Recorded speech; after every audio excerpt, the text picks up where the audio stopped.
Welcome back to Vision Auto Garage. Today my plan is to finish repairs on the rear bulkhead and the chassis leg. Repair panels are arriving later today, so I'm going to be brave and say I'm not going to go home until they're finished.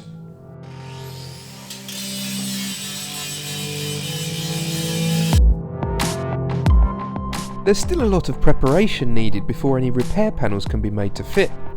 I used a combination of a grinding disc, cutting disc, hammer and cold chisel and an air sander to peel back the layers of patchwork and original steel until I get to the substructure. Generally, I'll work to free the edges of a panel and then chisel it off. Sometimes though, you just have to grind it out.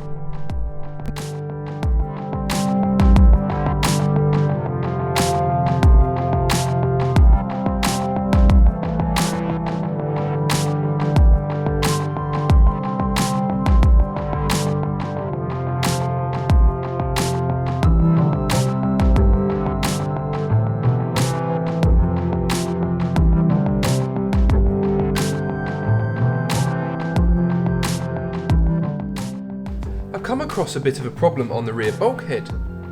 The chassis leg joins it with a small flange, and in that area the bulkhead's rusted through. The problem is, access is very poor, and I think the only solution here is to cut away a few inches of the chassis leg and weld it back in once the bulkhead's repaired.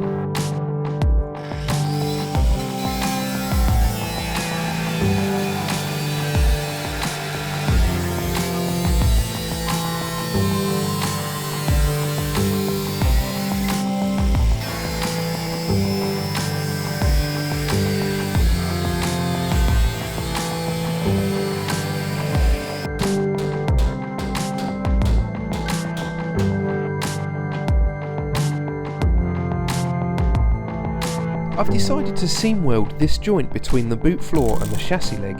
It would have been quite strong in its original form with multiple layers, but to ensure that it's not going to separate now, a seam weld will hold it tight.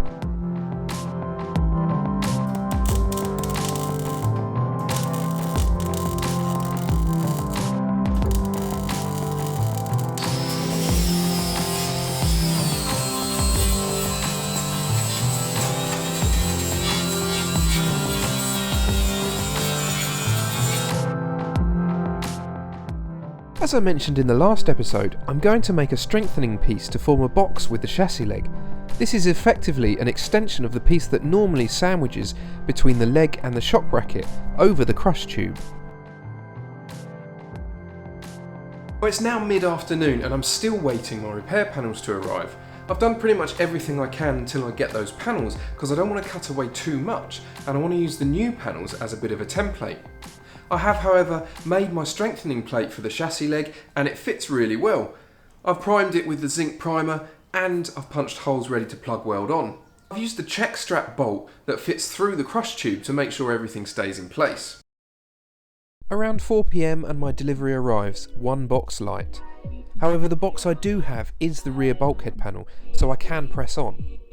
This is a high quality heritage panel and it really feels it. Just as I start work on the panel, I realise my camera battery is low and storage is full, so to ensure we get an episode, I filmed selectively. The new panel is cut down and trimmed to fit, ensuring that the edges meet nicely and that the bead in the middle lined up. I punch and drill 6mm holes for plug welds and prepare both surfaces for welding. A coat of zinc weld-through primer goes on and it's ready to stick. The welds aren't invisible, but I'm happy once it's in final paint it will look as good as new, and it's certainly a nicer job than when it came in. Thanks for watching.